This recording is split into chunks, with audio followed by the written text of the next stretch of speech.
kūno kultūra, girdisi gerai.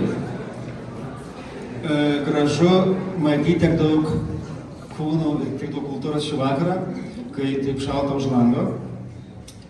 Šiais metais tai bus mūsų pirmoji paroda.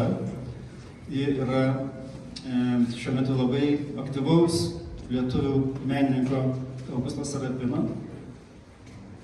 Jos iš tikrųjų įkvėpėjas yra prieš tai buvęs ŠMC direktorius Kęstutis Kuzinas. Nežinau, jis čia yra, žadėjo ateiti. Tai žodžiu linkėjimai ir padėka jam už šią nuostabią progą susipažinti su šiuo kūrėju ir jo paroda. Norėčiau pakviesti prie mikrofono patį menininką Augustą.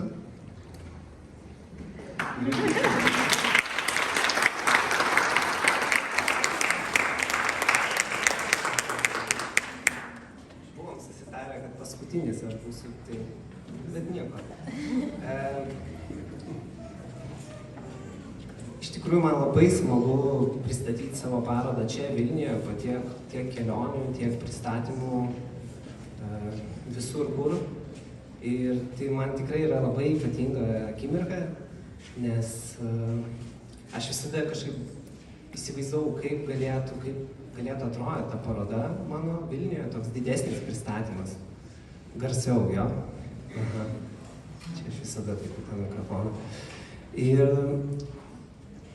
aš kažkaip galvojau, ką aš galėčiau parodyti ir man kaip ir buvo iškart aišku, kad tai tikriausiai turi būti sporto salė. Viena iš priežasčių, kodėl aš rodau šį kūrinį čia Vilniuje, dėl to, kad čia yra nacionalinė Mikalojaus Konstantino Ciurlionio menų mokykla, kurios mokinys aš esu buvęs, kurią esu aš baigęs. Ir man atsirado proga įtraukti mokinius į kūno kultūrą. Kokius mes tikslus savo keliam.